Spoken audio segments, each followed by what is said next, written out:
फरवरी 2023 ये दिन तुर्की के लिए काल बनकर सामने आया। तुर्की के साथ साथ 4 देश लेबनान, सीरिया और इसराइल जहां भूकंप की 7.8 तीव्रता मापी गई। वहीं इससे चारों देशों को मिलाया जाए तो 1600 से ज्यादा लोगों की मौत हुई है।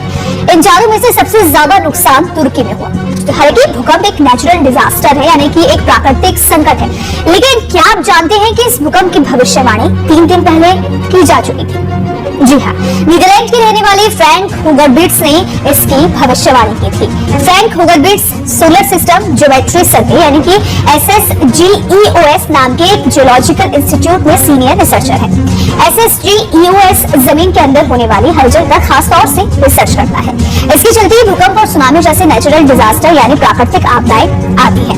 3 फरवरी को फ्रैंक ने जो ट्वीट किया है और जो अब वायरल हो रहा है, उसमें इस साइंटिस्ट ने कहा था, आज नहीं तो कल लेकिन जल्द ही 7.5 तीव्रता का भूकंप इस क्षेत्र में आने वाला है। इससे साउथ सेंट्रल तुर्की, जॉर्डन, सीरिया और लेबनान प्रभावित होंगे। सोमवार को जब फ्रैंक का ट्वीट वायरल हुआ तो इसी सेक्टर से जुड़े एक और साइंटिस्ट ने कहा, ये साइंटिस्ट यानी फ्रैंक हुगरबिट्स चंद्रमा ग्रह को आधार बनाकर भविष्यवाणी करते हैं। कई बार उनका प्रेडिक्शन गलत भी साबित हुआ है। हाँ, ये बात जरूर है कि सोमवार को तुर्की और सीरिया बॉर्डर पर जो भूकंप आया उसमें फ्रैंक की बात बिल्कुल सही साबित हुई।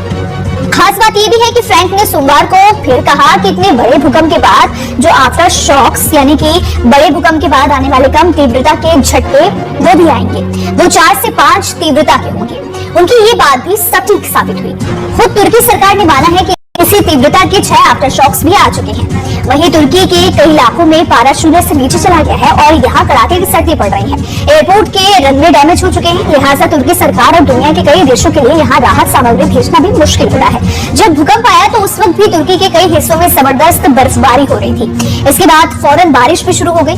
एक रिपोर्ट के मुताबिक विजिबिलिटी कम होने की वजह से मिलिट्री एयरक्राफ्ट को भी टेक ऑफ करने में दिक्कत हो रही है। अब सरकार relief material drop in system अपनाने पर विचार कर रही है। इसके तहत एयरक्राफ्ट या हेलीकॉप्टर से जरूरी राहत सामग्री सीधे प्रभावित इलाकों में कम ऊंचाई से गिराई जाएगी और नीचे मौजूदा जो है अमला इसे कलेक्ट करके जरूरतमंद लोगों तक पहुंचाएगा।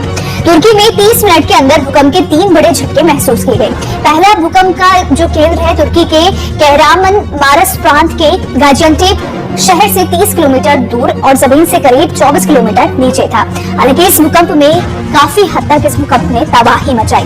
मिडिल ईस्ट के 4 देश तुर्की, सीरिया, लेबनान और इजराइल सोमवार सुबह भूकंप से हिल गए। यहाँ 12 घंटे में बड़े भूकंप आए। सबसे ज्यादा तबाही एपिसेंटर तुर्की और उसके नजदीक सीरिया के इलाकों में देखी जा रही है और इजराइल में भी झटके महसूस किए गए, लेकिन यहाँ नुकसान की खबर नहीं आई है। टर्किश मीडिया के मुताबिक 3 बड़े झटके आए। पहला तुर्की के वक्त के मुताबिक सुबह करीब 4 बजे और दूसरा करीब 10 बजे और तीसरा दोपहर 3 बजे। इसके अलावा 78 आफ्टर शॉक दर्ज किए गए। इनकी तीव्रता 4 से 5 रही।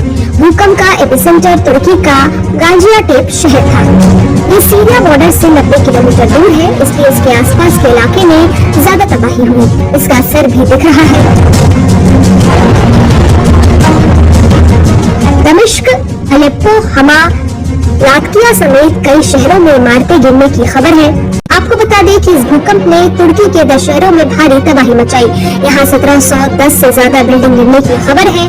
कई लोग मलबे के नीचे दबे हैं। लोगों को बचाने के लिए रेस्क्यू